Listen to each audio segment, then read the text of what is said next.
नमस्कार विद्यार्थी मित्रांनो, बघा रे, मगाशी सकाळी दुपारी आपल्याकडे आपण मुंबई चालक पेपरचा विश्लेषण केलं। आता आपल्याला आताच हाती लागलेला आपल्या कारागृहचा पेपर मुंबईचा, या पेपरचा आपल्याला विश्लेषण पाहायचे मित्रांनो। चला तर बघूया मुंबई कारागृह मराठी व्याकरण या पेपरचं संपूर्ण विश्लेषण आजच्या व्हिडिओमध्ये आपण बघतोय मित्रांनो। बघा, आज झालेला मुंबई कारागृहचा पेपर, पूर्ण पेपर, या पेपरचं आपल्याला विश्लेषण पाहायचं मित्रांनो। चला तर बघूया आपण कारागृह पेपरचं विश्लेषण आपण बघणार आहोत। चला, मराठीत जे काही प्रश्न आलेले होते त्या प्रश्नांचं संपूर्ण विश्लेषण आजच्या या व्हिडिओमध्ये आपण बघतोय। पहिला प्रश्न होता मराठी मधला, बघा, जर्जर या शब्दाचा विरुद्धार्थी शब्द कोणता आहे? बघा मित्रांनो, जर्जरचा विरुद्धार्थी शब्द कोणता म्हणले मित्रांनो? जर्जरचा अर्थ होतो रोगी। काय अर्थ रे? रोगी। म्हणून ध्यानात ठेवा, रोगी तर समानार्थी आलेला आहे, हा होणार नाही, अशक्त होणार नाही, कारण समान शब्द अशक्त म्हणजे रोगी असतो आणि रोगीच्या विरुद्धार्थी कशा होणार आहे? मग निरोगी होणार आहे मित्रांनो। पण जर्जरचा विरुद्धार्थी शब्द काय रे? निरोगी आहे। ज्याला रोग नाही असा तो असा शब्द होणार आहे निरोगी। उत्तर आहे पर्याय क्रमांक ब। काय रे? पर्याय क्रमांक ब, वृद्ध होऊ शकत नाहीये। चला, दुसरं उदाहरण बघा रे, तो मुलगा कबड्डी खेळत आहे। तो मुलगा काय म्हणतो रे? कबड्डी खेळत आहे म्हणजे बघा, तर प्लस आहे आले। वाक्यामध्ये जर संयुक्त क्रियापद असेल आणि क्रियापदाच्या शेवटी त प्लस आहेची रचना असेल बघा रे, बघा, त प्लस आहेची रचना असेल तर त्या वाक्याचा काळ हा एकच होतो, चालू वर्तमान काळ, त्यालाच म्हणतात अपूर्ण वर्तमान काळ। वाक्यामध्ये क्रियापद संयुक्त आहे आणि क्रियापदाच्या शेवटी त प्लस आहे असेल तर त्या वाक्यांचा काळ हा चालू वर्तमान काळ म्हणजेच अपूर्ण वर्तमान काळ होतो। बरं, अपूर्ण भूतकाळ होण्यासाठी त प्लस होता पाहिजे होतं, बरोबर की नाही? भूतकाळ नुसता भूतकाळ असेल तर ला, ली, ले, लो, ल्या हे प्रत्यय लागणार आहे।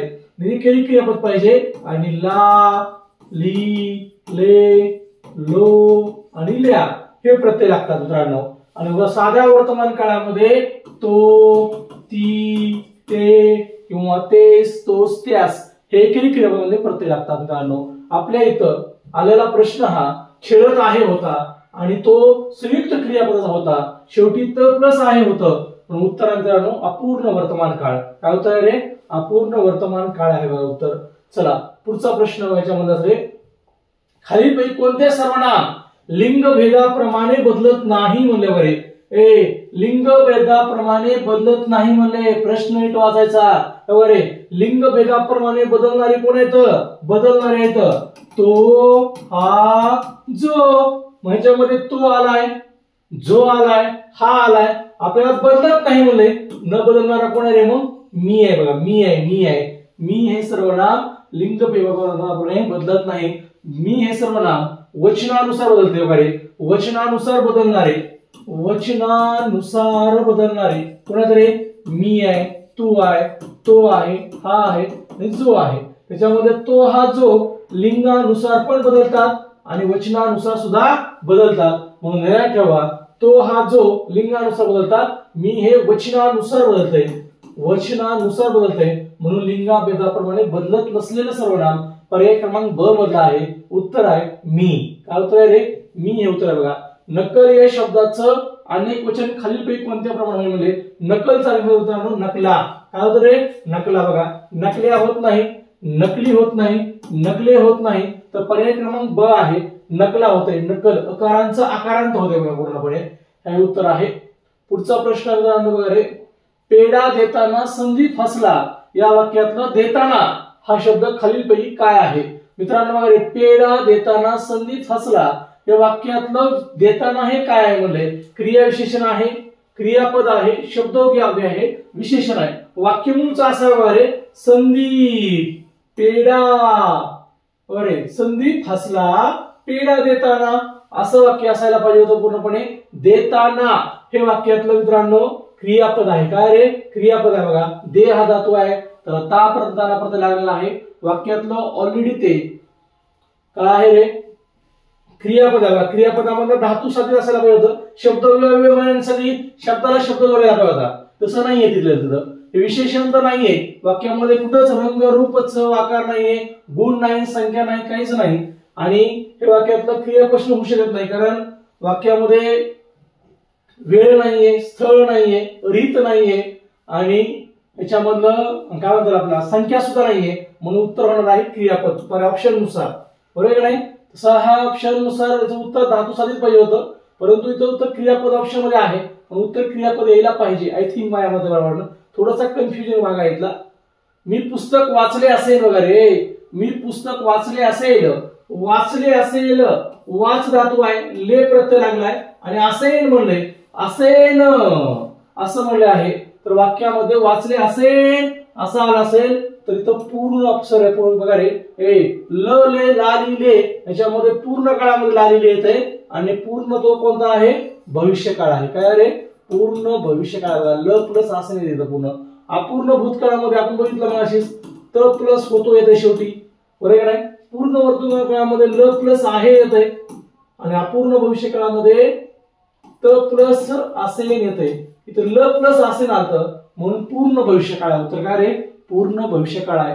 संयुक्त क्रियापदाची रचना आहे, ल प्लस असे नाही म्हणून उत्तर आहे पूर्ण भविष्य काळ. काय रे? पूर्ण भविष्य काळ. बघा पुढचा प्रश्न बघा रे, खालीलपैकी विशेष नामांचा गट कोणता बरोबर आहे ते ओळखा म्हणले. विशेष नामांचा कोणता गट आहे तो तुम्हाला गट ओळखायचा आहे. ओळख आहे विशेष नामाचा. विशेष नाम म्हणजे काय रे? ज्या नामाने जातीचा बोध होत नसून जातीतील विशिष्ट व्यक्तीचा, वस्तूचा, प्राण्यांचा बोध झाला असेल तर त्याला म्हणायचं बघा विशेष नाम. मला सांगा रे, सोने, तांबे, साखर हे पदार्थवाचक नाम आहेत. काय रे? पदार्थवाचक नाम. बघा कळप, वर्ग समिती हे समूहवाचक नाम आहेत. नाशिक, सह्याद्री, अमेय हे मात्र विशेष नामांचा गट आहे. राक्षस, अप्सरा आणि देव, बरे देव, राक्षस, अप्सरा हे विशेष नाम नाहीयेत, हे मात्र विशेष नाम आहे. शहराचं नाव आहे, पर्वताचं नाव आहे, असे नाव दिले तर म्हणजे विशेष नाम आहे. तर पर्याय क्रमांक क बरोबर आहे. पर्याय क्रमांक क बरोबर आहे. बघा क बरोबर आहे. पुढचं उदाहरण मित्रांनो, तो या शब्दाची विभक्ती कोणती म्हणले? तो वाक्यातील नाही, मूळचं सर्वनाम आहे. तो मूळचं सर्वनाम याला कोणताही प्रत्यय लागला नाही पण उत्तर आहे प्रथमा विभक्ती. काय उत्तर आहे? प्रथमा विभक्ती. तृतीय विभक्तीमध्ये ने, य, शी, नि, शी हे प्रत्यय लागतात. चतुर्थीमध्ये बघा रे, स, ला, ते, स, ला, ना, ते हे प्रत्यय लागतात. षष्ठी विभक्तीमध्ये काय असतं रे? चा, ची, चे हे प्रत्यय लागतात. ध्यान ठेवा. म्हणून आपल्यामध्ये तो या सर्वनामाचं उत्तर आहे प्रथमा विभक्ती. काय उत्तर आहे रे? प्रथमा विभक्ती असं उत्तर आहे. बघा पुढचा उदाहरण मित्रांनो, 10 मुली या शब्दातील 10 हा शब्द कोणते विशेषण आहे?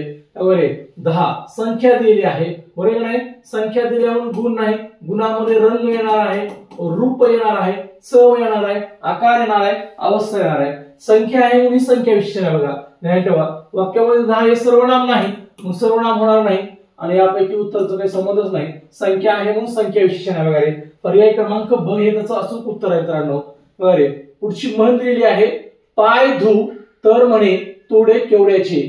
या म्हणीचा अर्थ खालीलपैकी केवढा आहे? बरे पाय धु तर म्हणे तोडे केवड्याचे. स्वतःचं काम सोडायचं आणि नको त्या चौकशा करायचं असा त्याचा अर्थ. बरे दुसरे वगैरे स्वतःचे काम सोडून नको त्या चौकशा करणे. आपलं काम सोडून द्यायचं, दुसऱ्या कामामध्ये काय करायचं? नको त्या चौकशा करत जायचं. हे त्याचं अचूक उत्तर आहे. पर्याय क्रमांक क हे त्याचं अचूक उत्तर आहे. क्षणभंगुर गोष्ट यासाठी खालीलपैकी अलंकारिक शब्द कोणता म्हणे? क्षणभंगुर असे वगैरे आळवावरचं पाणी हे काय रे अलंकारिक शब्द आहे. क्षणभंगुर गोष्टीसाठी आळवावरचं पाणी. बरोबर आहे? असे हे मराठीचे प्रश्न तुम्हाला आपल्या कारागृहच्या पेपरमध्ये विचारण्यात आलेले आहेत. मराठी जवळपास 10 ते 12 प्रश्न या गोष्टीमध्ये विचारले होते. बाकी सर्व भाग जसा जीएस चा दिसतोय. ठीक आहे. अशा प्रकारे मित्रांनो आजच्या झालेल्या मुंबई कारागृहाच्या पेपरमध्ये आपल्याला हे मराठी व्याकरणाचे प्रश्न विचारण्यात आले होते. याचं सविस्तरपणे असं विश्लेषण करण्याचा प्रयत्न मी आजच्या लेक्चरमध्ये करण्यात आलेला आहे. तुम्हाला व्हिडिओ आवडल्यास नक्की आपल्या चॅनलला सबस्क्राईब करा, आपल्या मित्रांना शेअर करा, लाईक करा. धन्यवाद मित्रांनो.